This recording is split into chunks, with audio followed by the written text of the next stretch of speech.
है, मैं उस वंश की बहू हूँ जिसको पूरी दुनिया महाराणा प्रताप के नाम से जानती है।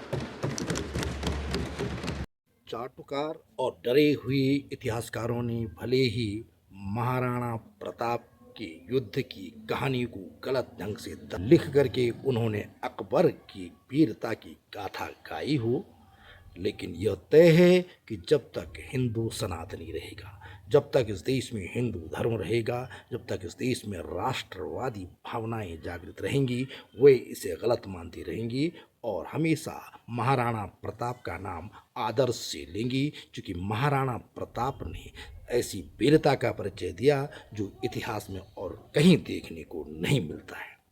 इस बार संसद में मेवाड़ के महाराणा प्रताप का नाम 18वीं लोकसभा में पहले सत्र में और दूसरे सत्र में लगातार गूंजा।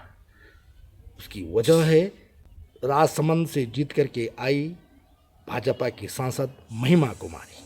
उन्होंने जब अपना परिचय देते हुए कहा कि वो मेवाड़ वंश से संबंधित है, तो लोकसभा ने पूरे आदर भाव के साथ महाराणा प्रताप की इस वंशज की बात को सुना। लोकसभा में इस बार 2 बार महिमा कुमारी के कारण मेवाड़ का नाम आया। पहली बार तब आया जब उन्होंने 18वीं लोकसभा के पहले सत्र में संसद की शपथ ली। श्रीमती महिमा कुमारी मेवाड़।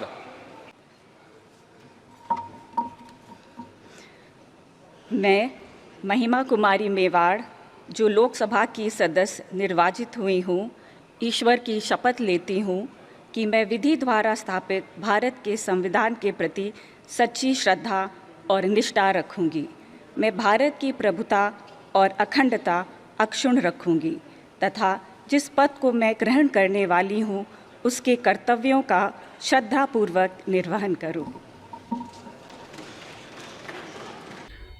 दूसरी बार उन्होंने शून्यकाल में अपने संसदीय क्षेत्र राजसमंद का मुद्दा उठाया और पूरी तरह से अपने परिवार का परिचय दिया और बताया।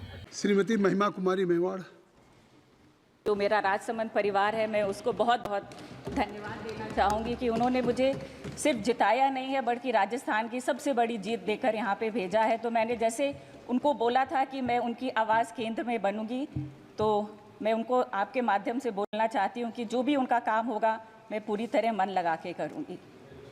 मैं उस प्रदेश की हूँ जिसको भक्ति, शक्ति और वीरता के नाम से जाना जाता है।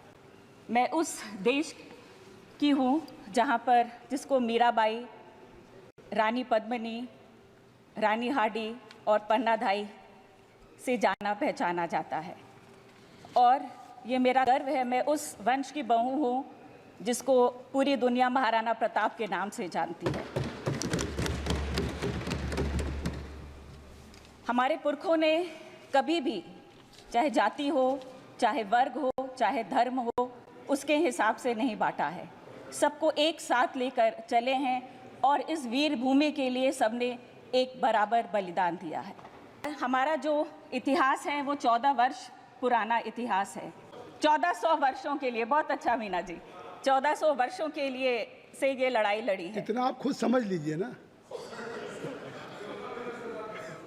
चलिए, आप 1400 बहुत अच्छा बोल रहे हैं आप। चलिए, 1400 वर्षों से ये लड़ाई लड़ी है और जितने भी 36 कौम है उसको एक माले की तरह पिरो के हम लोग आके लेके गए हैं। उनके पति विश्वजीत मेवाड़ राजस्थान विधानसभा के सदस्य हैं। टिहरी की रियासत के राजा शाह परिवार रहा है। नरेंद्र शाह, कीर्ति शाह, प्रताप शाह जैसे राजाओं की परंपरा रही है और अंतिम जो राजा थे वो थे मानवेंद्र शाह। टिहरी रियासत महिमा कुमारी मेवाड़ की ननिहाल है और उन्होंने धार्मिक स्थलों पर पवित्रता को लेकर लोकसभा में कहा कि हर जगह धार्मिक स्थल हैं उनको हमको धार्मिक स्थल की तरह ही रखना चाहिए, वहाँ पर मनोरंजन की व्यवसाय नहीं करना चाहिए। जैसा मेरे क्षेत्र में नाथद्वारा है, श्रीनाथ जी हैं, तो हम वो उसका एक इतिहास है उसका एक संस्कार है, उसका एक धर्म है। हमको उसको उसके लिए पूजना चाहिए, चाहे बनारस हो, चाहे अयोध्या हो, चाहे बद्रीनाथ हो। हमको जिसके लिए हम जाते हैं उसको पूजना चाहिए। दूसरा, मनोरंजन नहीं करना चाहिए। वहाँ पर सब सुविधा आप उपलब्ध करिए, पर नाथद्वारा में मंदिर तो है और साथ साथ में उन्होंने एक बहुत बड़ा अलग तरह का शिव जी का मंदिर, ऊंचा मूर्ति बनाई है जिसमें लिफ्ट से जाते हैं, चप्पल पहन के जाते हैं, अलग तरह की चीज़ें। तो मेरा आपसे यही अनुरोध है केंद्र और स्टेट से कि आप लोग धर्मस्थल को जो जैसा है उसी तरह रखिए, धन्यवाद। को जो सबकी भावनाओं को चोट ना पहुंचे। आपने मुझे मौका दिया, उसके लिए बहुत बहुत धन्यवाद। संवाद सूत्र को सब्सक्राइब, शेयर और लाइक करने का आग्रह।